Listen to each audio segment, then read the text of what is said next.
네, 오늘 저녁에 여야 대선 후보들 공식 선거운동 기간의 첫 법정 TV 토론회를 갖게 됩니다. 코로나 시대의 경제 대책과 차기 정부의 경제 정책 방향 등이 토론회의 주제라고 할 수 있는데 그동안 윤석열 후보는 시장 경제를 강조하게 했지만 구체성이 좀 떨어진다 이런 지적을 받아왔었는데 오늘은 좀 다르겠죠?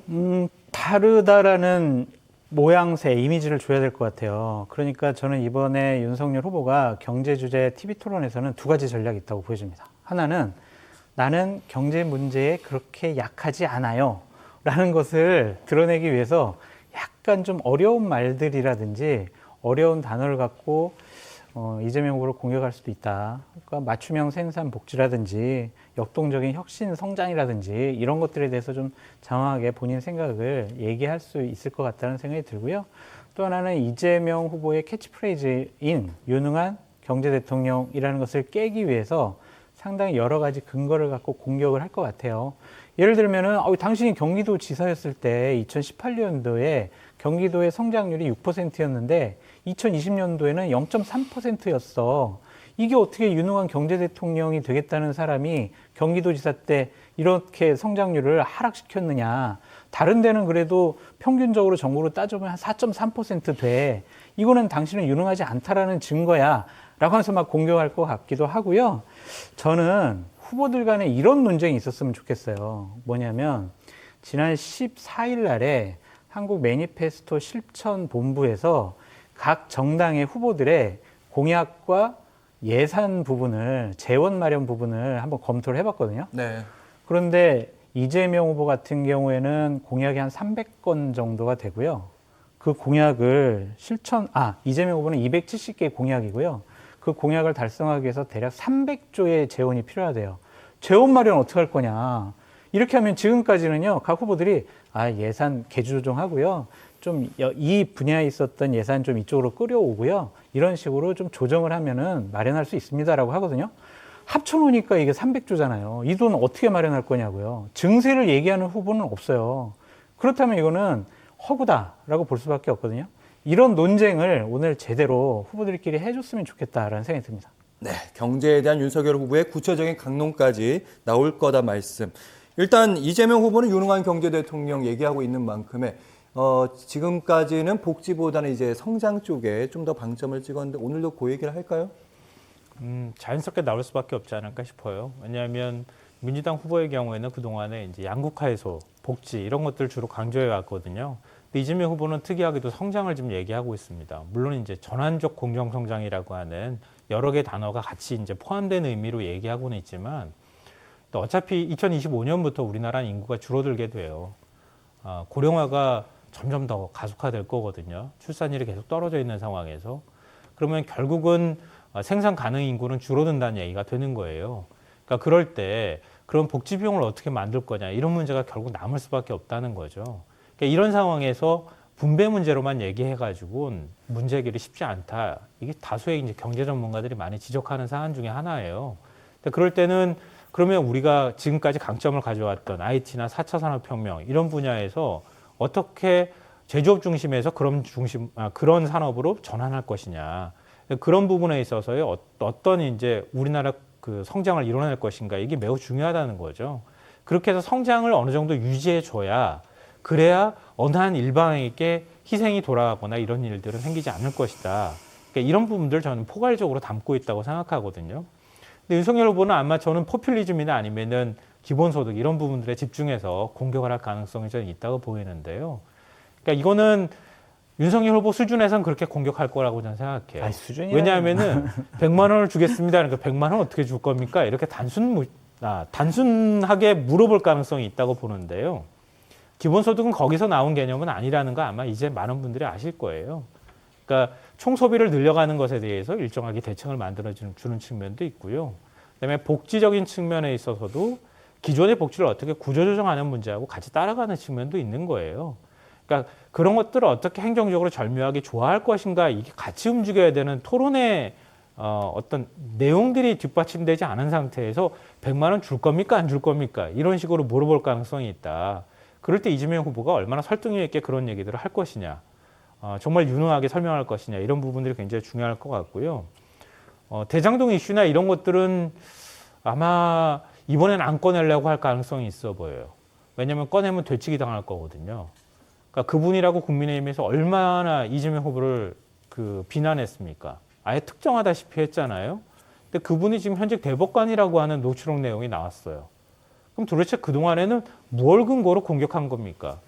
전 상당수의 언론도 그렇고요. 그런 의혹을 무책임하게 제기했던 곳에서는 국민의힘 윤석열 후보는 말할 것도 없고요. 전 사과해야 된다고 봐요.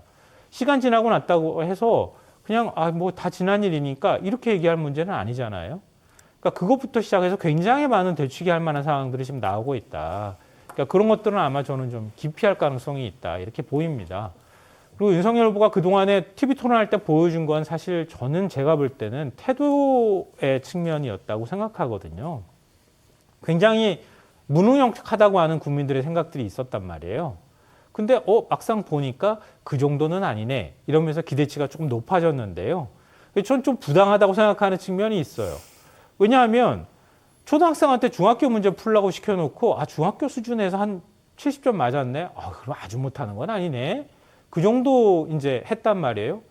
근데 고등학생한테 대학생 문제를 풀게 했는데 그 문제 잘 풀지 못해서 좀 끙끙대는 모습을 보였다고 한다고 두 사람을 같이 비교해 놓고 이 사람은 능력이 있네, 이 사람은 능력이 없네 이렇게 판단하는 건 좀 부당한 측면이 있다고 생각해요. 근데 그렇다 하더라도 국민의 인식이 그렇다고 하면 이재명 후보는 그걸 좀 어떻게 능숙하고 안정적으로 극복할 것이냐 이 부분이 매우 중요하다. 이번 TV 토론에서 그런 모습을 좀 보여주길 기대한다 이렇게 생각합니다. 네, 오늘 8시에 TV 토론이 있는 것으로 알려졌는데 거기서 심도 깊은 경제 정책이 논의되는지 지켜보도록 하겠고요. 이런 가운데 빅데이터 분석 서비스인 썸트렌드에 따르면요. 공식 선거운동이 시작된 지난 15일부터 19일까지 SNS상에서 후보들과 관련된 연관어들 분석을 해봤는데 가장 많이 언급된 이재명, 윤석열 후보의 연관어는 지지하다. 그리고 이재명 후보의 긍정은 유능하다. 부정은 위기, 의혹, 범죄, 무섭다. 삐뚤어지다. 그리고 윤석열 후보의 긍정, 부정은 대단하다. 진심, 부정은 범죄, 불법, 의혹, 무시하다, 갑갑하다 등등으로 나타나고 있습니다. 사실 한 달 전만 해도 이제 긍정적인 단어보다는 부정적인 단어들이 좀 많았는데 일단 한 달 전에는 의혹, 두 후보 공통적으로 의혹이 다 부정적으로 나왔습니다. 일단 긍정적인 언어들이 나오는 거 보니까 좀 더 지지층이 확실히 윤석열 후보는 좀 결집했다 이렇게 봐야 되나요? 그렇죠. 지지층이 결집을 해서 우리 후보가 뭘 잘하지? 뭘 자랑스러워해야 될까? 이제 그런 걸 찾아보는 거기도 하고 일단은 윤석열 후보와 관련된 가족이라든지 본인이라든지 이 문제와 관련해서 부정적인 이슈가 새롭게 나온 게 없어요. 그러니까 한 달 전쯤에는 김건희 배우자에 대한 이슈가 상당히 컸잖아요. 그러니까 당연히 부정적인 단어 검색이 더 많이 일어났을 것 같고요.